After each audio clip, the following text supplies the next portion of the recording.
La vie que je vis maintenant dans la chair, je la vis par la foi du Fils de Dieu qui m'a aimé et qui s'est livré lui-même pour moi.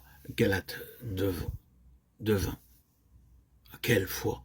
Si seulement cette foi pouvait nous être communiquée, si seulement cette foi pouvait être en nous, dans la puissance du Saint-Esprit. Il y a dans la foi véritable quelque chose qui place le Seigneur en quelque sorte au-dedans de nous-mêmes et nous-mêmes en lui.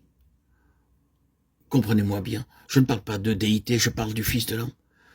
Il y a quelque chose d'une signification spirituelle profonde dans cette parole de la table du Seigneur, mon corps qui est pour vous. Mettant de côté les idées fausses et extrêmes associées à la transsubstantiation et tout le reste derrière cette phrase. Il reste quelque chose que cette dispensation doit reconnaître jusqu'à ce qu'il revienne. Il y a derrière cela ce principe, l'appropriation du Seigneur Jésus, celle de la foi, qui rend ce qu'il est réel en nous. Nous sommes rachetés par la foi en lui. Nous sommes reconstitués par la foi en lui. Nous sommes rendus parfaits par la foi en lui. Nous sommes glorifiés par la foi en lui. Mais cela n'est pas simplement objectif. C'est une question de prise de position sur laquelle tout ce qui est vrai de lui est vrai de lui pour nous. Combien il est impossible d'expliquer cela. Mais vous et moi devons apprendre ce que signifie réellement prendre notre position dans la foi sur le terrain de ce qu'est Jésus-Christ. Car il se produit alors quelque chose. Nos difficultés naissent du fait que nous nous maintenons sur le terrain de ce que nous sommes, ou sur des apparences, ou des arguments, quelque chose d'objectif, au lieu de prendre notre position sur le terrain du Fils de Dieu incarné, non seulement pour accomplir ma rédemption, mais pour être lui-même ma rédemption. Et par la foi en lui, il y a rédemption.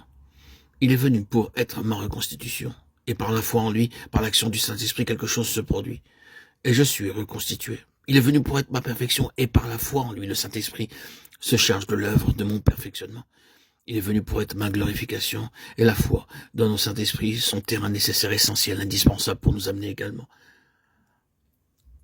à la gloire de Christ, afin d'être glorifiés ensemble avec lui.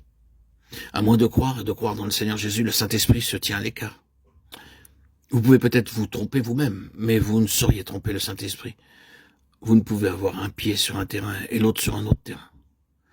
Or, si vous avez un pied sur ce que vous êtes et l'autre pied selon votre idée sur ce que Christ est, vous êtes une personne divisée.